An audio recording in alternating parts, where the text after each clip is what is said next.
शिखा, ओ शिखा, जरा रसोई में आना तो।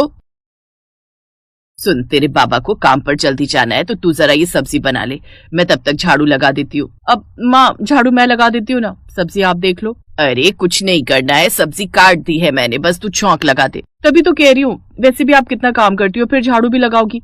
आप सब्जी छौंक दो, मैं जा रही हूँ झाड़ू लगाने। ये कहकर शिखा झट से झाड़ू पकड़ती है और बरामदे में झाड़ू लगाने चली जाती है। ऐसे ही अगले दिन। शिखा सुन तो।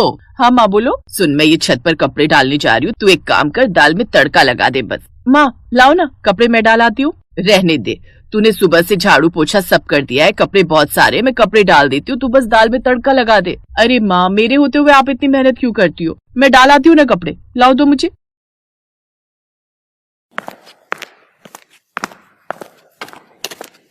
देखा, कितनी प्यारी और समझदार बिटिया मिली है तुम्हें, कोई भी भारी काम नहीं करने देती है तुम्हें। हाँ, कुछ ज्यादा ही समझदार है। उस पर ढेर सारा पानी था। मैंने पूछा तो उसने बताया कि पहले नमक और मिर्च बहुत तेज हो गई, फिर उसे संभालने के चक्कर में भरता जल गया और फिर उसने डर के मारे उसमें ढेर सारा पानी डाल दिया।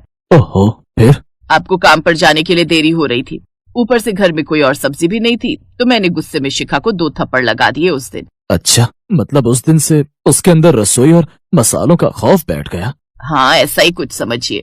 अरे पर ससुराल जाएगी तो क्या करेगी, खाना नहीं बनाएगी तो कैसे काम चलेगा भाई।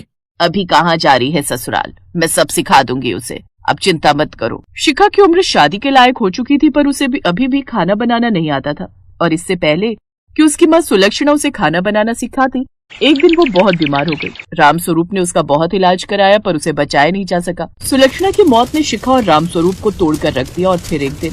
शिखा बेटा, ओ शिखा।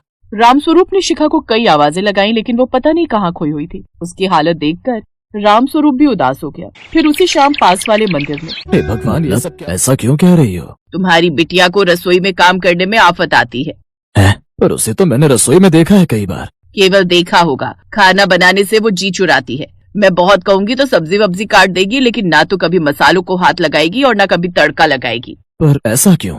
बताती हूँ। माँ, आज क्या बना रही हो? अभी तो घर में सिर्फ बैंगन ही पड़ा है, तो सोच रही हूँ कि बैंगन का भरता ही बनाऊं। मैं बनाऊं माँ आज, प्लीज? तुझे आता है भरता बनाना? हाँ, पहले बैंगन को धो लो, फिर उसे आंच में अच्छे से भून लो, फिर उसका सारा गुदा पिचका लो और फिर कढ़ाई में तेल डालकर और मसाले डालकर उसे चला लो, बन गया बैंगन का भरता। है ना कितना सरल? सरल तो नहीं है, लेकिन तुझे तो पता है सब। तो चल तू बना, मैं यहीं खड़ी हूँ। नहीं, आप यहाँ खड़े रहोगे तो मुझे डर लगता रहेगा। आप जाकर अपना बाकी काम करो ना। अच्छा बाबा, ठीक है। फिर क्या हुआ? फिर मैं बाकी काम करने लगी। जब काफी देर हो गई तो मैंने जाकर देखा, शिखा रसोई के एक कोने में बैठी रो रही थी। मैंने कढ़ाई में देखा तो उसमें सारा भरता जल चुका। सुलक्षणा चली गई और मेरी फूल सी बच्ची सदमे में चली गई है। अब मैं क्या करूं? अब आप ही कोई रास्ता दिखाइए मुझे। रामस्वरूप शिखा को लेकर बहुत परेशान थे। तभी एक दिन उनका एक रिश्तेदार शिखा के लिए रोहन का रिश्ता लेकर आया। रामस्वरूप ने सब कुछ देखभाल कर शिखा की शादी कर दी और फिर शिखा शादी के बाद अपने ससुराल चली गई। रामस्वरूप को लगा था कि शिखा की शादी करके उन्होंने सही फैसला लिया। नई जगह और नए रिश्तों के बीच शिखा का मन बहल जाएगा, लेकिन ससुराल में एक नई मुसीबत अब शिखा के सामने थी। शिखा आ जाओ, खाने का टाइम हो गया है, अभी 2 दिन तुम आराम करो, फिर तुम्हारी पहली रसोई होगी। उस दिन सारे मेहमान आएंगे, तुम्हारे चाचा ससुर, चाची सास, तुम्हारे देवर, तो सबके लिए कुछ बढ़िया सा बनाना, ठीक है? ठीक है मम्मी जी। शिखा ने ये बात कह तो दी, लेकिन अब उसे बहुत डर लग रहा था, क्योंकि उसने तो कभी रसोई में काम किया ही नहीं था। ना तो उसे सब्जी का कुछ पता था और ना ही दाल का। मसाले देखकर तो उसके हाथ कांपते थे। इसी तरह 2 दिन बीत गए। पहली रसोई से एक रात पहले शिखा की आंखों से नींद गायब थी। हे भगवान, अब मैं क्या करूं? मुझे तो कुछ भी बनाना नहीं आता। माँ सही कहती थी कि मुझे रसोई का काम सीख ले। भयंकर नींद में आंख मलते हुए शिखा ये सब देख रही थी। तभी अचानक उसे अपनी माँ सुलक्षणा नजर आई। वो सुलक्षणा को गले लगाने उठी, लेकिन वो उसे गले नहीं लगा पाई। आज तो मैं तुझे बचा लूंगी, पर वादा कर, आगे तू खाना बनाना सीखेगी, वो भी पूरे मन से। मैं वादा करती हूँ माँ, बस आज बचा लो। जादुई मसालों ने अपना काम कर दिया था।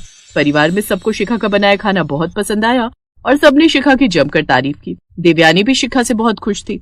और फिर अगले दिन, माँ इतना नमक बहुत है ना? हाँ काफी है। माँ आप मिर्च डालो, मैं तब तक पनीर काट लेती हूँ। हाँ जल्दी कर, वरना सब्जी जल जाएगी। नहीं चलेगी। अच्छा आगे तो सुनो। पता है फिर क्या हुआ? रोहन ने उस दिन मुझे सोने की अंगूठी गिफ्ट में दी। मुझे तो बड़ी शर्म आ रही थी। अब माँ, गरम मसाला इतना ठीक रहेगा? डाल दूं?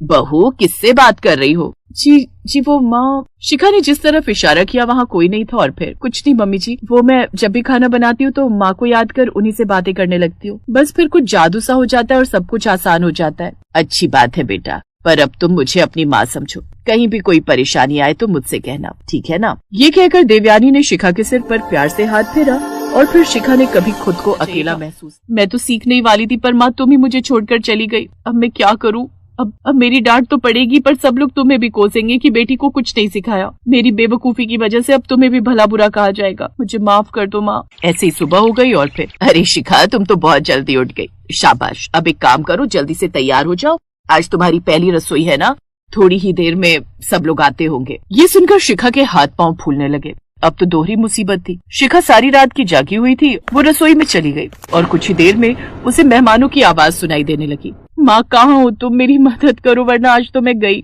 शिखा ने बड़ी हिम्मत करके शाही पनीर की सब्जी बनानी शुरू की, मगर तभी नींद की वजह से उसे सारे मसाले एक ही रंग के दिखाई देने लगे। उसे समझ में ही नहीं आ रहा था कि कौन सा धनिया और कौन सा हल्दी। आज लगता है मेरा इस रसोई में पहला और आखिरी दिन है, क्योंकि इसके बाद तो मम्मी जी मुझे घर से बाहर निकाल ही देंगी। माँ कहाँ हो तुम? मैं मुसीबत में हूँ, आपकी बेटी को आपकी जरूरत है। अगले पल अचानक रसोई में तेज रोशनी हुई और फिर मसालों के डिब्बे अपने आप खुलने लगे। हर मसाला अपने आप उड़ते हुए शाही पनीर की कढ़ाई में जाने लगा।